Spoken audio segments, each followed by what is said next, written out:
Dinner for shoes, please.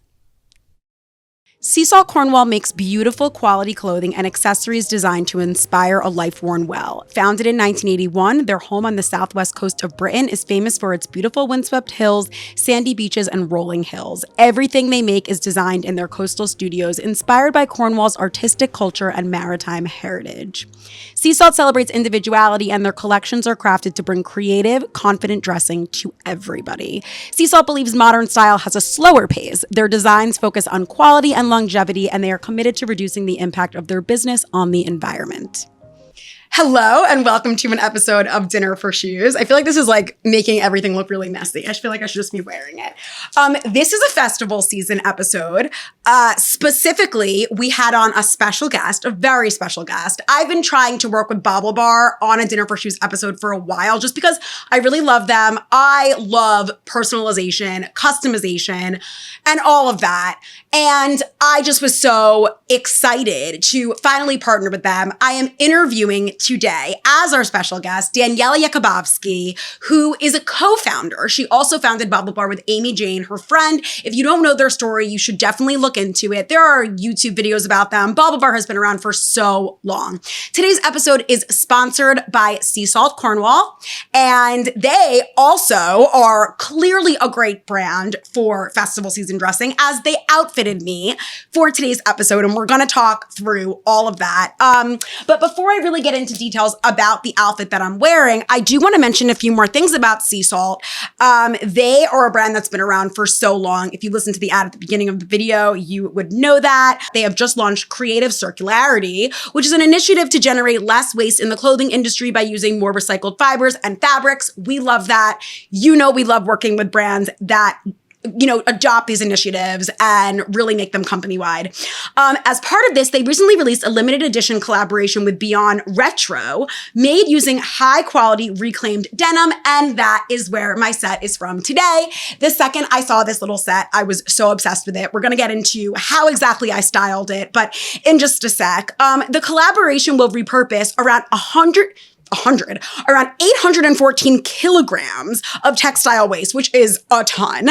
And this would have otherwise gone to landfills, to waste, as we know what happens with unused clothing and fabrics. And I am so proud to be wearing that reclaimed denim today. I am going to quickly get through my outfit behind the shoes, talk a little bit about the products that Seasalt has provided for my look today. And I've definitely built this Coachella look around, we are going to get into some Coachella things as well, but around this Seasalt look. So I've got this denim patchwork shirt, right? We know this is made from reclaimed denim, and then these jeans that are just so swingy. They're honestly a little big for me. They're a little big, but I like it that way. And baggy denim was definitely one of the top trends we saw at Coachella weekend one. So we know it's going to be around for festival season. We know baggy denim has been around for a while anyway. I decided I feel like I couldn't not go with Western boots, and I really love these ash boots. Forget if we wore them on the podcast. We've had so many episodes now that I'm definitely repeating shoes, but these were the ones that really spoke to me. I noticed a lot of mixed fabrics and print mixing at Coachella weekend one. So I really liked the way that these called attention to like the strap on my Zara bag. And honestly, it would also have absolutely everything I need if I was going to Coachella because it's so big. So I liked that. And then, yeah, I mean, I just love those Western boots. Of course, my food is here.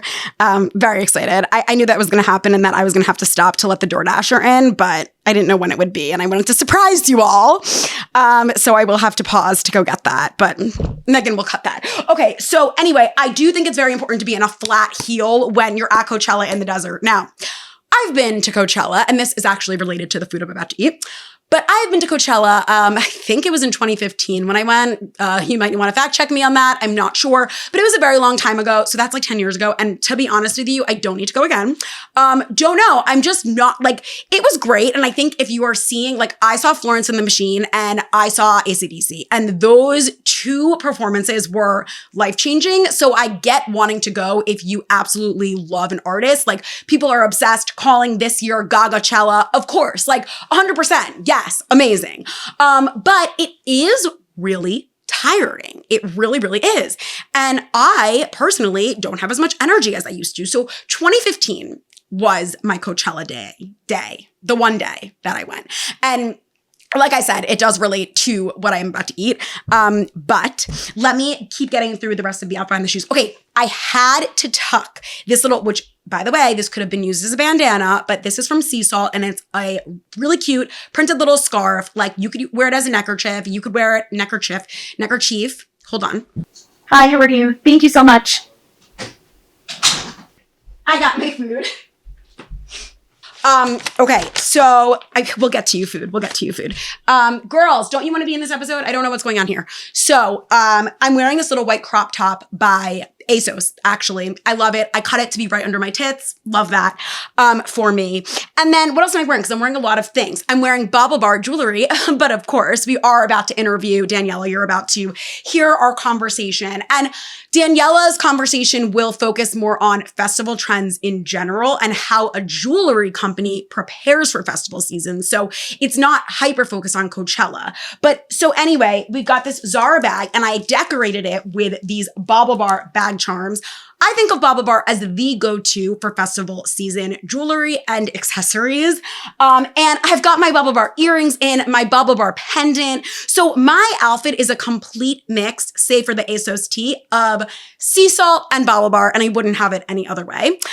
So I do want you to take a listen to our interview with Daniela so you can find out how a jewelry designer and honestly someone who is very chic and fashionable herself, along with her co-founder, plans for festival season, especially in advance. But before I do that, I do want to talk through some of my favorite Coachella looks from weekend one.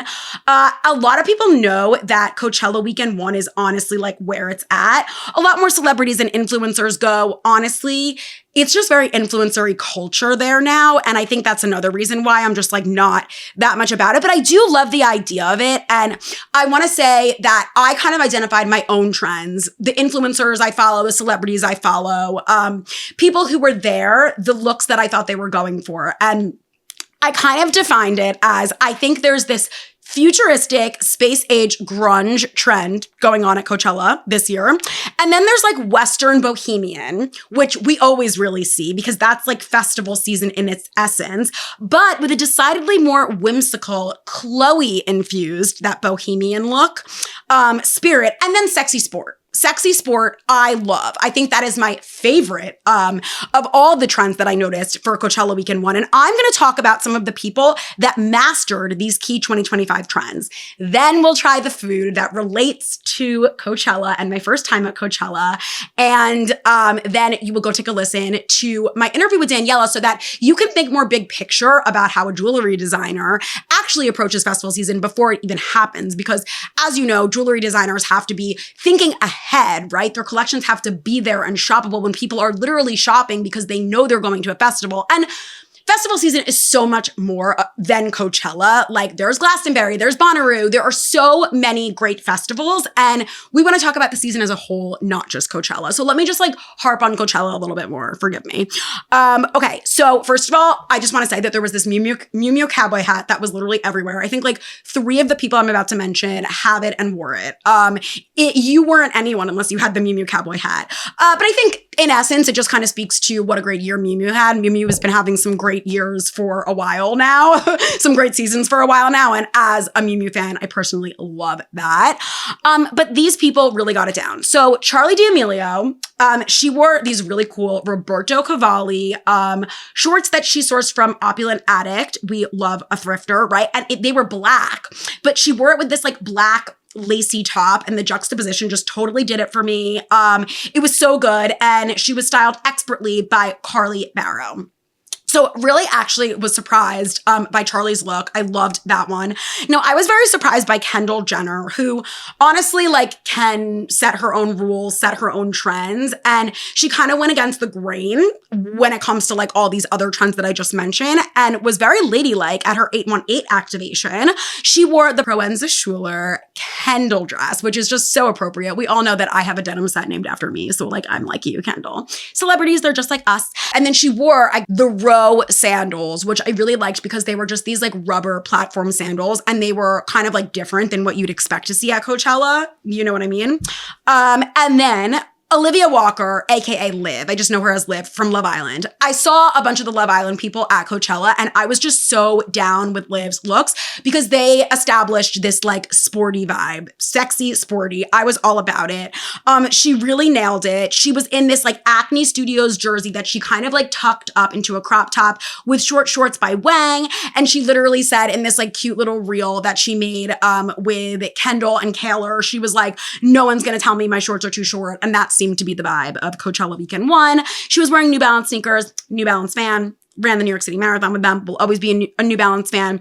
And she was also styled by Revolve in like this one shoulder micro crop top and baggy cargos for the Revolve Festival, which is another like celebrity influencer packed event at Coachella. Madeline Argy, this was so her in these Chanel knee-high boots and the Rouge top. These are like the space cowboy boots that I'm talking about. These appear to be vintage. I just thought that this look was great. I also love that blue. Teyana Taylor, I think I will vote her best dressed at Coachella Weekend 1. All of her outfits, I was like, I want to wear that. I want to be at Coachella wearing that, even though I don't want to be at Coachella, but that's how good her outfits were.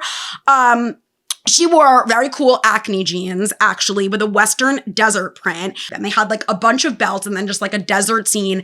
And it was almost like, I don't want to say a mockery, but like you obviously have to dress with this Western flair if you're at Coachella. And she was just like, look at me, I can do it in my baggy jeans and like a very cute white crop tank top, similar to this. So I just loved that. And Oh, she also wore the Miu Miu hat of the season, which I wanted to mention.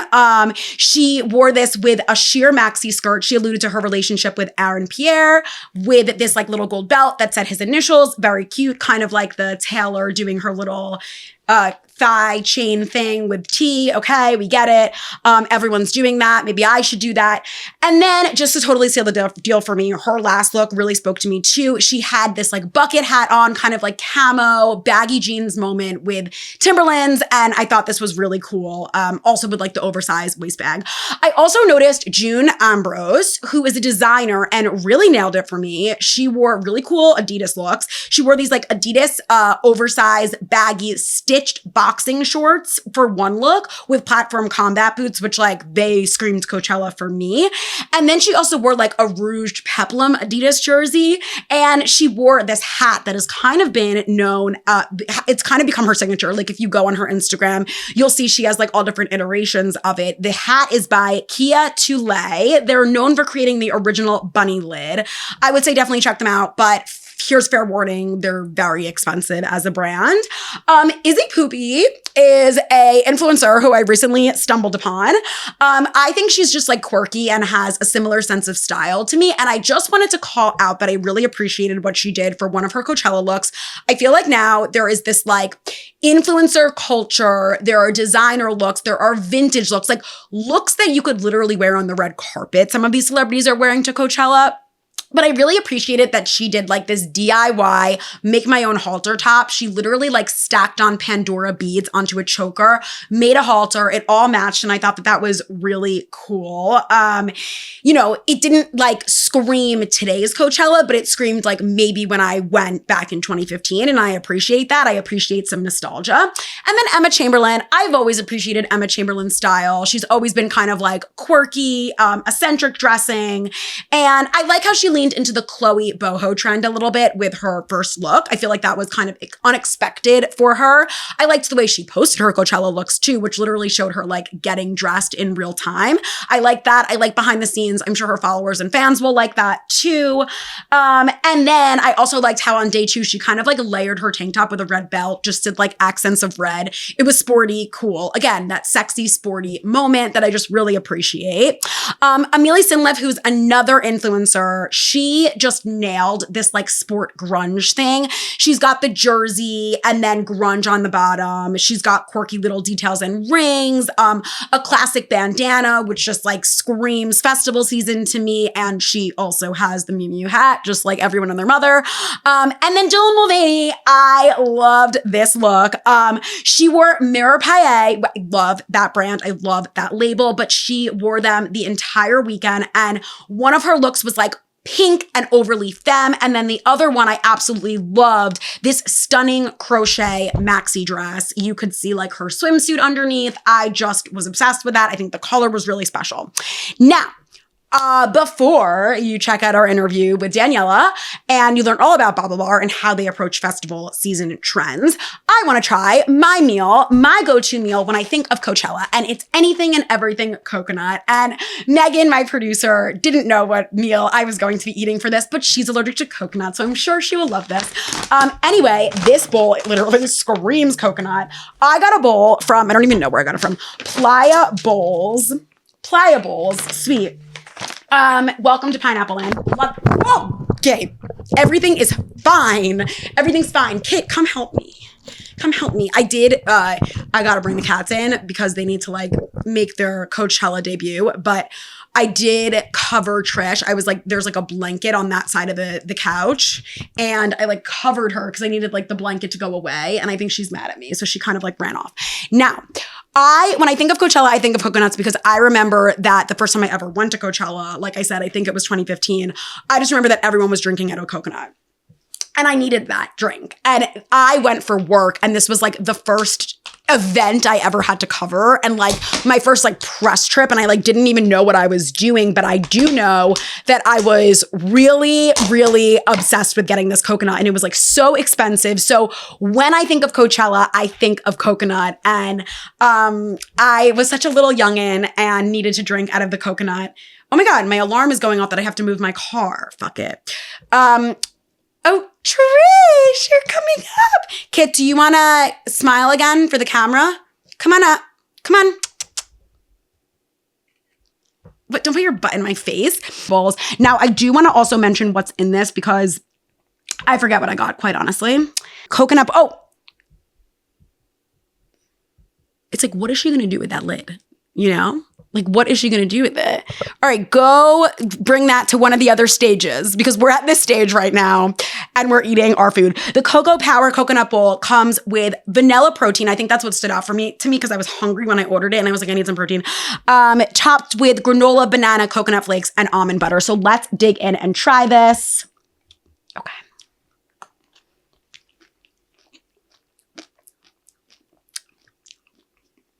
That is super coconutty.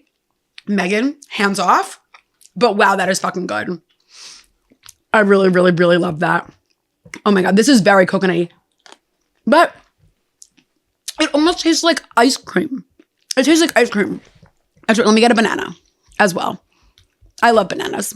But I think I might have talked about this on one of the podcasts before. I like my bananas frozen, which is weird. Like, yes, I will eat them, but I prefer them frozen. All right, this looks like a delicious bite. Okay, that almond butter is better than the almond butter I have here. How? I don't know. We gotta ask Playa Bowls. Okay. I know you're on the edge of your seats and want to hear all about how BaubleBar plans for festival season. So go ahead and take a listen to my interview with Daniela. I'll be here eating this. Amy, my co-founder, and I had actually met in our first jobs out of college, which was in a very different industry. We were in investment banking together. We then both went to business school. We happened to get in and go to the same school. We had the idea for BaubleBar. We started it kind of as like a field study class project towards the end of our time there. And then we were really excited about it. And so we formally launched it. So really different background. I actually think that was a huge help to us in starting the company, in that we really questioned everything. We didn't take anything as gospel or as, oh, this is just how it's done. And so I think that outsider perspective really allowed us to just take a bit of a contrarian view on things and question things a little bit more, which has always served us really well. Yeah, that's amazing. I love that. And I like that you kind of like started it from the get-go together, and it wasn't like, what if you started it and then the other one came on? Like, it was just from the start, both of you, amazing. So would you say that when you were kind of coming up with the idea for it, your personal style affected like the way you envisioned BaubleBar becoming what it is? I think so. It's interesting. I don't know that I necessarily say like my personal style or Amy's personal style, but I do think that our life experiences have informed so much of what we do. And so, you know, we have an amazing team. We have an incredible design team. They really inform a lot of the design. But I do think our life experiences have had a huge impact. We really say that we create personal accessories with personality and things that are fun and speak to you, whether they speak to personal hobbies or things that you care about or things that you're passionate about. We really try to bring that out in everything that we do. If you look at the evolution of the things that we've created over the years, they do definitely stem from things that are meaningful in our lives. So, over this past holiday season, we introduced our ultimate bead kit, where you can order a kit. It's fully customized. Our first kit was to make bracelets, and we launched one to make bag charms. I think that was very, very, very informed by Amy, who has 2 daughters, doing a lot of crafting at home with her daughters and wanting something that she could do that she wanted to participate in. She was buying all these craft kits, and she was saying, the components are just very juvenile. They're intended for children. And I really want something that I would happily do with my kids, that they want to wear, that I want to wear. And it's funny because you see obviously the final product, but I can tell you that hours and hours and hours and hours went into this discussion around, well, what would an adult want to do that a child would also want to do? And how do we sort of put that right piece together? We also introduced our custom totes. A lot of that was informed by a lot of people on the team who are moms of young kids, wanting a bag that was just super functional, that could just have all of your stuff in it, that was durable, that was lightweight, but still had that right kind of cool slouch that you could personalize with different sort of icons and motifs that you would be excited to carry around, but that not for nothing could functionally sort of be beat up and destroyed because, you've got all your kids' crap in it. And so, I do think that those experiences and those transitions have informed a lot of those internal conversations where we talk about, okay, well, this is a problem, or this is just an unmet need, and how can we address it in a way that is optimistic, fun, exciting, and really personal in sort of the best, most fun way. Yeah, absolutely. And I will say, being someone who's been in the industry for so long, I feel like BaubleBar, you are at the forefront of having that approach to accessories where it does feel playful and fun, but it also appeals to adults too. And I know customization is such a trend right now in accessories too, which is great. But I feel like there's this element of sophistication where BaubleBar is it and the other brands are so I think that's a lot of people think of it for that. And I think also festival season, which is why I'm very excited that I'm talking to you for our festival season episode, because at least I personally always wonder, when a jewelry brand or an accessory brand is looking forward to a season that people will be shopping for a specific event, like festivals, how do you look at what you did last year and then also look at what the current trends are and kind of come at it as I'm going to introduce this new collection that doesn't feel like it did last year? What was your approach for festival season this year? Sure. So I think what's been really interesting is we're always looking at obviously what people are looking for now, how that's changing and evolving, and how we stay true to who we are as a brand while being part of that. And so I think what's been really fun and exciting about this year in particular is I do think that people are really looking for pieces that feel optimistic, happy, and joyful. And I think that's just such a place where we play. One of the ways that we've really seen that coming through is we've really seen people looking for color much earlier in the season than we've seen in prior years. And so we typically see a real pickup in a lot of our more colorful styles, I would say, once we're a bit deeper into spring. And this year, it felt like we were in dead winter and people wanted rainbow, people wanted brights, people wanted blue colors. And then I think also motifs that have really positive meaning. So things like evil eyes, lucky charms, these sort of, iconography that denotes positive intention, good luck, carrying good luck charms with you, and things that maybe don't scream customization like me wearing my name across a necklace does, but does have this element of personalization as something that holds personal meaning. And so really seeing a lot of what we just consider optimistic, happy, setting good intentions. And so much of that, I think, plays really nicely with a lot of the things that people typically want to wear for festival. And so thinking a lot about, sourcing really strong semi-precious stones, bringing out a lot of turquoise and a lot of blues and a lot of some of those colorful stones that people, I think, always sort of think of with festival. But this year, I think we are seeing it correspond with just like a desire for setting good intentions and being optimistic and bringing some joy into what you're wearing. I love that. So how far in advance are you thinking about festival season? Like, when is your team getting together and literally saying like, all right, festival season's coming up. What are we doing? Yeah. So it's a mix. I think that festival season, we are typically talking about like in detail, like this is actually what we're putting out there probably a few weeks in advance. Okay. I think one of the things that we really benefit from as a company is that we have a really broad selection relative to a lot of other people. Yeah. So it's not like we're known for, I should be throwing around an example. It's not like we're known for minimal gold hoops and then festival comes around and we're like, oh no, everybody's wearing color. What do we do? We've got minimal gold tooths, we've got chains, we've got semi-precious stone, we've got rainbow, we've got sort of like the full gamut. And so for us, it's really just looking at, okay, what does it feel like people are gravitating more towards right now? And how do we dial that up? How do we dial that up in our styling, in our social content, in some of the visuals that we're putting out there? So I wouldn't say that we're necessarily changing what we're putting out there because again, I think we benefit from a really rich catalog of product. So it's really thinking about how we take some of those pieces and components and sort of flip them around. Even, for example, our custom bead kit that we launched in holiday, and we didn't launch it for festival season. We launched it because we really saw that people were looking for fun, wholesome activities that they could do cross-generationally.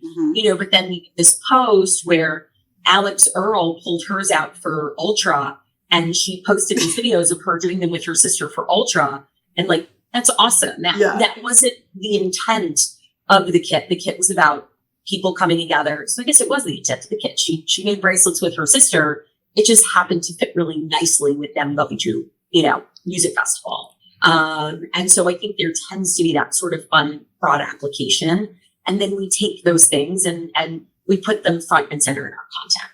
Yeah, absolutely. And you kind of touched on something else, another question I had, which is just like, do you have a section of your team that is kind of keeping their fingers on the pulse to see what people are gravitating towards? And how has that changed through the years where like TikTok is huge now? Is that where that team is going for, to see what people are gravitating towards? Like, how do you find out what people are gravitating towards, aside from just like, obviously the data and what's selling, right? Yeah, I think something that we've been collectively really successful at doing is empowering people across the team to really share their perspectives on what they're seeing and what their needs are in their personal lives. And so I think we really don't necessarily have what I would consider the more traditional model of like this one person who sort of sits on high and dictates and says, this season it's this. Mm-hmm. And we have that head of design who was incredible and she really guides the ship. But I think that we tend to have a pretty flat structure and we've really created a space where people feel really comfortable sharing. Hey, this is what I'm seeing. This is what I'm experiencing. This is what I'm feeling in my own personal life. And so I think we tend to benefit from all of those experiences. And so it kind of all gets thrown in the mix and we talk about these things. I mean, to a volume that it would drive most people nuts, but it all goes in there, right? And so our director of marketing is sharing, hey, this is what I'm really seeing in organic search. And we're seeing some really funky stuff in organic search trends. And then our social team is going to say, this is what we're seeing in TikTok. And everybody's sort of sharing what they're seeing across their channels. And we do have that also shared out in a more structured way where I know that, every Friday, our head of social is sharing the top things that she's seeing trending in social. And so everyone's sort of taking all of those bits and then figuring out how to put it together. And I think the fact that everyone on our team is a buyer of the product, whether it's for yourself or for friends or for family or for family of friends, everyone really is buying the product and loves to share the feedback that they're hearing from all the people in their lives that they're gifting product to. Mm-hmm.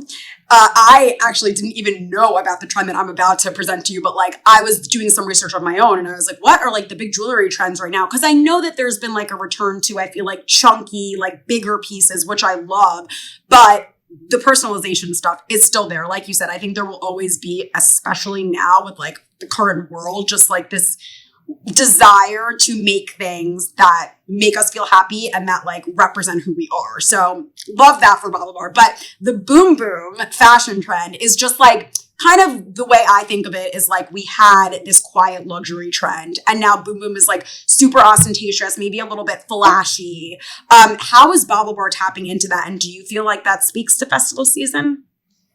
Yeah. It's interesting. I feel like we have seen this kind of like almost transition of silhouettes where I feel like 2 years ago, everyone was really doing like really dainty, layered, lots of things together. And I feel like we're seeing people get really excited about statement pieces again. I think it's just a very different statement piece than what we were seeing years ago.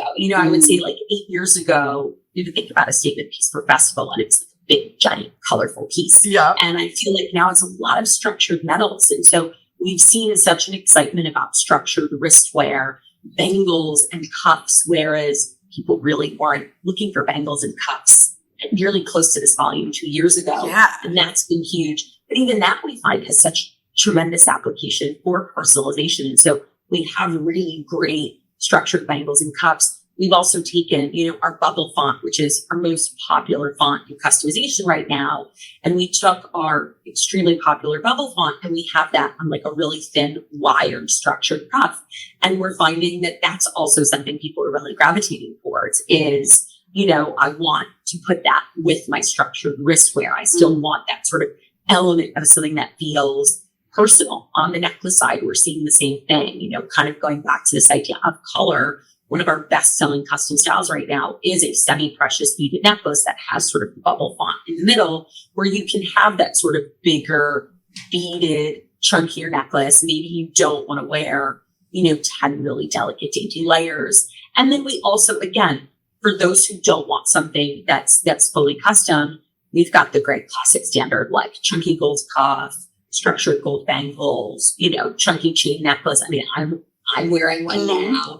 So we sort of have that mix so that people can sort of pick and choose and find the piece that speaks to them. But we are definitely seeing that sort of, and in earrings too, people really loving these like larger statement earrings. Again, I think it's a lot of metals and not as much color, whereas the old statement pieces, I feel like were a lot of color. Yeah.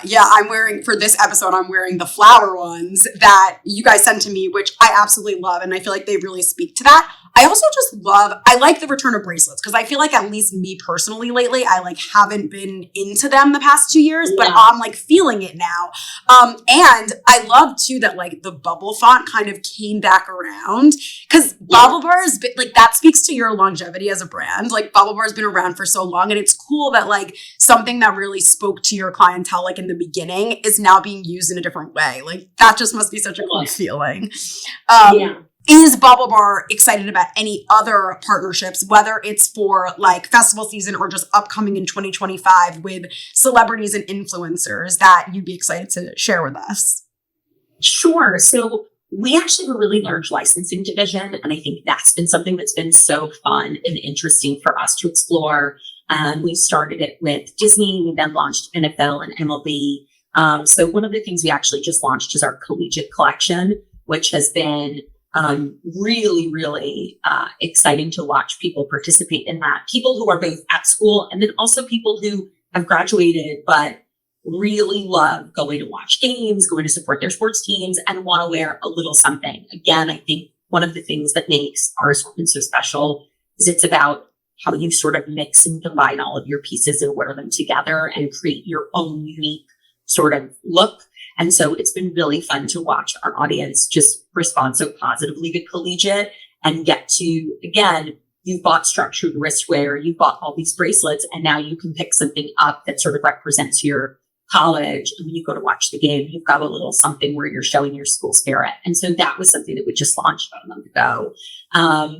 And again, it's really fun because we have our own ideas about how we think people will shop, but it's fun to then watch people actually shop that way on the site. And sort of pick up the extra and add it to their stack or pick up the charm and add it to their, style that they already bought from us. And so that's been just really fun to watch. Absolutely. And I am going to ask you too, I feel like sustainability is such like a trigger word for some because it's like, it means different things for all different brands. But how is BaubleBar basically since the start, like now looking at the transition through the years, just making steps to be more like responsible and environmentally conscious? Yeah. So one of the things that has always been very much at the forefront of what we do is we don't produce excess of anything. That's just not what we do as a brand. So if you think about even, a massive chunk of what we sell is fully customized. We don't make it until you order it. Yeah. We don't have to go out and source materials. They exist. And so we really are making to order. And so that's something that we've always sort of practiced that allows us to be as sustainable, I won't say as sustainable as possible because we can all always be improving in that area. Yeah. But you won't find us making tons of excess units and then suddenly like try and figure out how to get rid of them. We buy really what we need very much across the board. And then a large portion of our sales come from product that isn't even made until you tell us you want it. Mm-hmm. I love that. And I'm so glad you said that too, because I feel like that is like, people don't necessarily think of that as like sustainability, but it should be like everyone's business model. It always like blows my mind when it's not, because that's literally the definition of like fast fashion and waste and everything. And it's so easy to develop that business model. So I think it's great when like a brand even mentions that on their website, like we only produce what is ordered. Duh.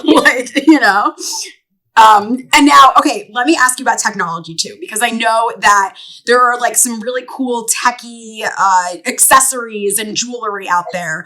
Is BaubleBar doing anything to introduce tech into whether it's production or like a finished piece?